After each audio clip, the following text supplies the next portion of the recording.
Baik, sebelum saya masuk ke materi, saya ucapkan panganjali umat, Om Swastiastu. Sebelumnya perkenalkan, nama saya Luridi Anggita Dewi dengan NIM 2417051195. Nah, di sini saya akan menyampaikan sedikit materi terkait Brahma Widya. Nah, langsung saja kita ke materi. Di poin pertama ada konsep Brahma Widya.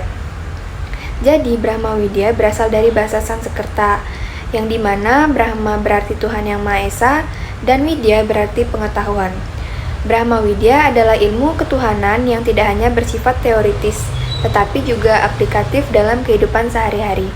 Nah, dalam kitab suci Weda menegaskan konsep ini melalui pernyataan Ekam Evam Adwityam Brahma, yang berarti Tuhan hanya satu, tidak ada yang kedua.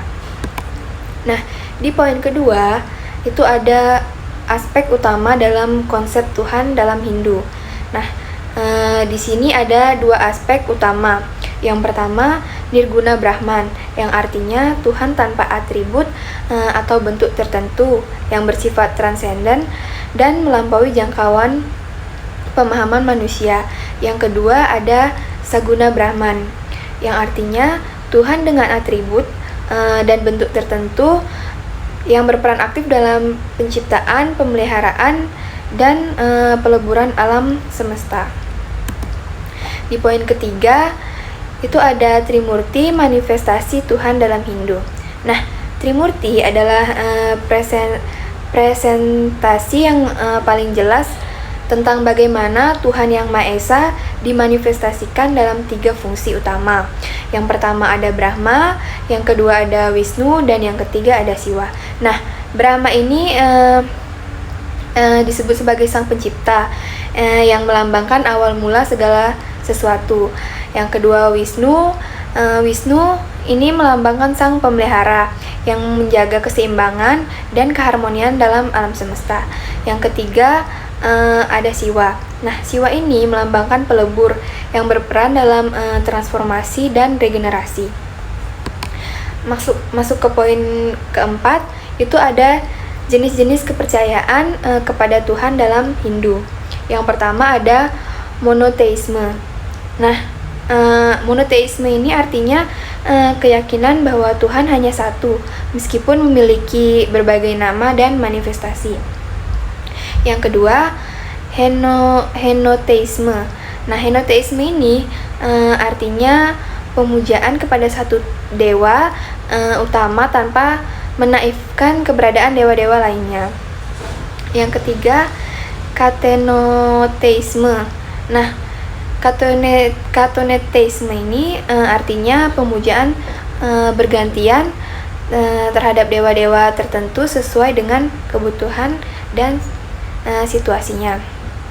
Yang keempat ada politeisme. Nah, artinya keyakinan akan banyak dewa yang memiliki fungsi dan peran spesifik. Dan yang terakhir ada monisme. Nah, monisme ini artinya pandangan bahwa segala sesuatu di alam semesta berasal dari satu realitas atau sumber ilahi yang sama. Yang terakhir ada kesimpulan.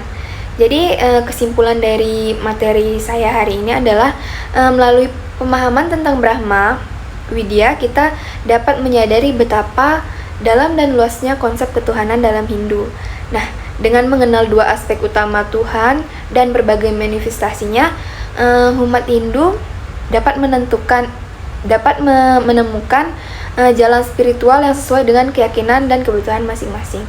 Nah, keberagaman bentuk kepercayaan kepada Tuhan dalam Hindu menunjukkan fleksibilitas dan kekayaan filosofi agama Hindu ini dalam merangkul berbagai perspektif.